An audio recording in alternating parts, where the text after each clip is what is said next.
1.000 mahasiswa Indonesia katanya hijrah ke Singaparna. Ke Singapura. Ada apa sih sama Singapura? Kita akan video call langsung Bapak Silmi Karim, Direktur Jenderal Imigrasi Kementerian Hukum dan Hak Asasi Manusia. Hanya di Waktu Indonesia Malam, melek terus. Selamat datang kembali di Waktu Indonesia Malam, melek terus. Tahan ya. Kali ini Waktu Indonesia Malam akan berkolaborasi dengan Jatanras. Enggak dong. Bukan dong. Enggak terlalu serius Itu itu. cek ya. Kemarin kita sempat bahas sedikit kan soal katanya per tahunnya ada 1.000 mahasiswa WNI yang pindah menjadi warga negara Singapura WNS. Ya. Sekarang kita akan bahas langsung. Oh, karena kemarin kita hanya ngasih artikelnya doang ya. Iya. Sekarang kita bahas dengan orang yang lebih berkompeten. Betul, kita akan Siapa? langsung terhubung dengan Bapak Silmi.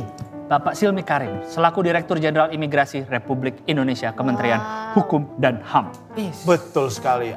Kita sudah terhubung. Halo Bapak. Selamat malam Pak Silmi. Selamat malam Pak Silmi. Nah, Selamat malam. Malam, Pak. Bapak mohon maaf mengganggu waktunya sebentar.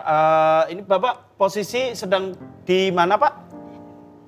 Posisi lagi rapat sambil dinner meeting. Wih. Belum selesai nih. Saya bela-belain. Oh iya ketemu Pak. sama Terima kasih. Terima kasih Pak atas waktunya. Nah, ini mohon izin bertanya ya Pak. Kita mau konfirmasi ke Pak Silmi tentang 1.000 mahasiswa yang setiap tahunnya itu pindah ke Singapura, pindah ke warga negaraan ya maksudnya ya. Itu apakah benar Pak? Betul, 1.000 WNI itu beralih menjadi warga negara Singapura. Oke. Bukan hanya mahasiswa, juga profesional, usianya 25 sampai 35 Oh. tahun. Tahun ya. 35. Itu sejak tahun berapa Pak? Kayak gitu? Saya monitor 5 tahun terakhir, 2019 sampai 2023. Oh. Nah, datanya adalah selama 4 tahun ya, 2019-2022, Ya. itu 3.912. Lumayan. Iya. Jadi, ya mungkin pengen hidup lebih baik. Iya. Nah itu dia, alasannya kebanyakan apa Pak? Rata-rata. Kalau alasannya itu kan hal yang privat ya, Iya. kita kan tidak bisa tanya. Cuman kan ini common sense aja, Iya. bahwasanya ada tawaran untuk mereka menjadi warga negara Singapura dengan ya tentunya fasilitas yang mereka peroleh, ya kayak misalnya pendidikan, kesehatan, ataupun juga tempat bekerja yang mendapatkan hasil lebih baik. Oh. Tapi di Kalau sana saya melihatnya ini suatu hal yang lumrah, Iya, ya kan? Sekarang kalau nih Mas Mbak ditawarin hidup yang lebih baik, terima nggak? Saya tanya. mau saya dong. terima, saya mau Pak. Nah, makanya sama aja, Iya. nggak bisa kita salahin. Enggak, aku tetap Indonesia, Pak. Wis. Kenapa tuh? Iya. Enggak, ini kan soal tawaran. Ini kan soal tawaran, bukan Iya. tawaran kewarganegaraan. Oh. Kalau Pak Silmi tadi kan, kalau misalnya ada tawaran yang lebih menarik, kita pasti akan ambil Pilihnya apa lebih enggak? baik. Pasti akan ambil. Tapi untuk kewarganegaraan, kita tetap Indonesia karena kita masih jadi host Waktu Indonesia Malam. Kan? Kebanyakan kan katanya mahasiswa dan profesional. Yang mahasiswa tuh apakah karena memang sudah kuliah di sana jadi ke sana, yang profesional juga apakah karena sudah kerja di sana jadi sekalian lah, atau emang Tawaran. Apa iya? Ada pure tawaran, kemudian Iya. mengambil tawaran itu. Jadi kan berandai-andai misalnya, oh itu mungkin sudah permanent resident atau apa dan lain sebagainya. Iya, mungkin saja. Tetapi kan semua itu kan kembali kepada individunya. Iya. Mereka memiliki ekspektasi hidup lebih baik, gitu kan. Nah kalau saya melihatnya, ini kan data yang penting ya untuk disampaikan kepada publik. Dalam arti begini,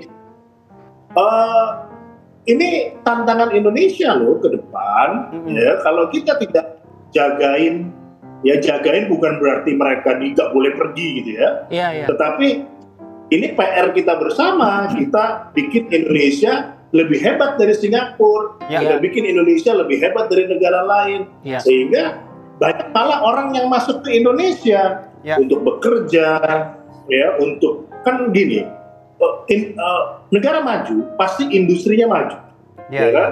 Kemudian bagaimana mereka melakukan research and technology, mereka digitalisasi, financial services. Jadi sumber daya untuk menguatkan satu ekonomi di negaranya, ya, itu sangat penting, termasuk Indonesia. Makanya ke depan kita Direktorat Jenderal Imigrasi menyiapkan yang namanya Golden Visa, di mana di bawah dalam naungan Golden Visa itu ada yang namanya Global Talent Visa.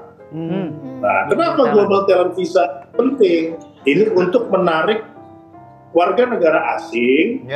Ya, ini bukan warga negaranya, bukan kita pindahin jadi warga negara Indonesia, tetapi mereka masuk ke Indonesia karena mereka berkualitas, mereka menghasilkan satu upaya research atau dalam bidang pendidikan, digital. Nah, ini yang akan juga mendorong perekonomian Indonesia. Jadi kehilangan 1.000, ya kita respon positif aja, gak usah marah, gak usah merasa ditinggalkan, ya tapi gimana cara kita menarik mereka kembali lagi, itu yang penting.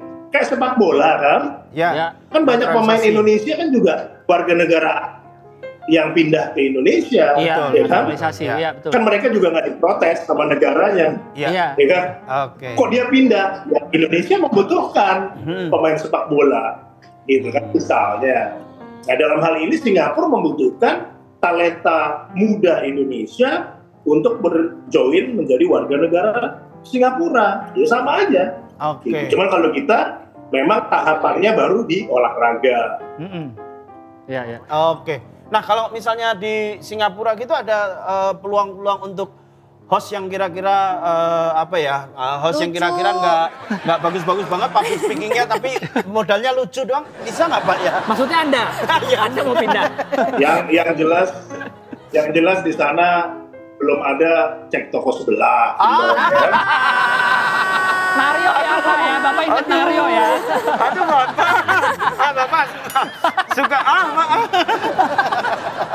Pak, sejauh ini yang pindah ke Singapura berarti yang profesional atau orang-orang yang pinter-pinter lah, yang hebat-hebat dari kita ya. Orang Singapura nggak mau Pak mindahin yang suka lawan arah di jalan nih, yang naik motor nggak pakai helm, pindahin aja ke sana Pak daripada nyusahin di jalan sini. Kita kasih bonus ya. Iya, 3 sekaligus. Betul. Pak, ini kasusnya apakah terjadi hanya untuk Singapura atau negara-negara ada negara lain yang juga banyak WNI yang akhirnya berpindah kewarganegaraan ke negara tersebut, Pak? Saya lagi cek. Jadi kan asal muasalnya itu saya melihat berapa sih jumlah warga negara asing yang menjadi warga negara Indonesia. Terus saya ingat kalau ada yang masuk juga ada yang keluar. Oke. Terus kemudian ketika saya berdiskusi sama atas imigrasi Indonesia yang kita tugaskan di Singapura, beliau menyampaikan, Pak, setiap tahun itu ada 1.000 loh warga negara Indonesia yang produktif. Produktif itu kan usia produktif itu kan dari mereka lepas kuliah bekerja gitu kan. Usia berapa? 25 sampai 32. Itu kan usia yang lagi bagus-bagusnya sebagai bibit. Iya Pak, mereka memang tahu gitu mana-mana yang bagus ditarik gitu. Oke.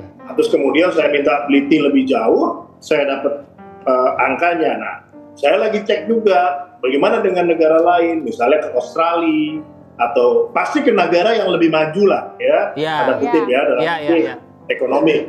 Gak mungkin kan misalnya ke negara yang sedang mengalami busung lapar gitu kan ya. Nggak mungkin dari pasti situ. Negara yang lebih baik. Pasti. Oke. Ini lagi saya cek. Iya. Pak Silmi mohon bertanya, ini apa tindakan pemerintah atau khususnya Bapak agar para generasi muda yang mungkin bisa menjadi orang hebat untuk bangsa ini supaya nggak tidak direbut lah istilahnya dalam tanda kutip, direbut oleh negara lain ini, Pak? Ya, in general ya, secara umum, ya kan, Indonesia ini kan sebenarnya berpotensi untuk menjadi negara kekuatan ekonomi nomor 4 atau 5 dunia di tahun 2040, ya kan.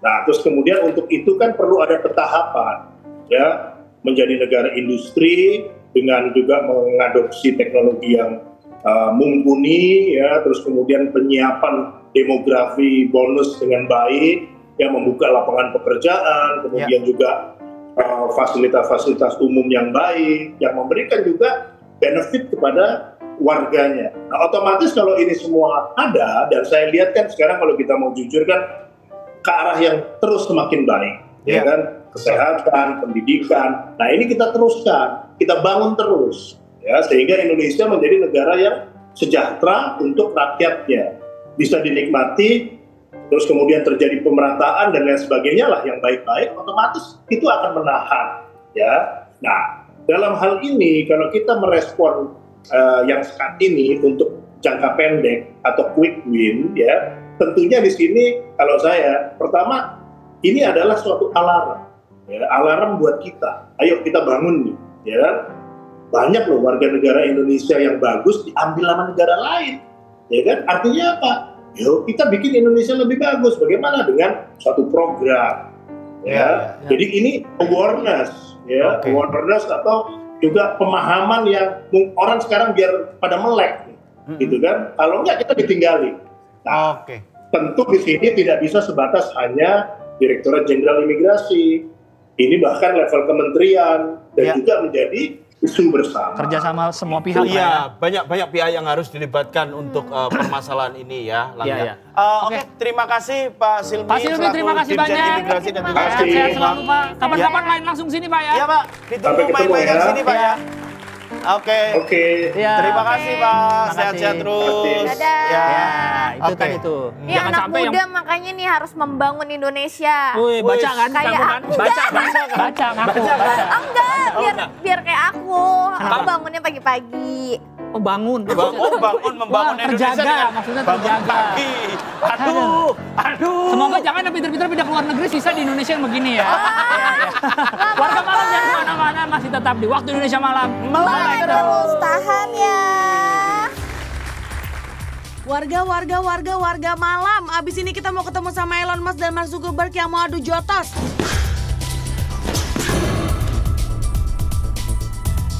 Ada juga ibu-ibu jemaah haji yang katanya masih dijual lagi. Lah kenapa tuh Bu? Jangan kemana-mana, tetap di Waktu Indonesia Malam. Melek terus.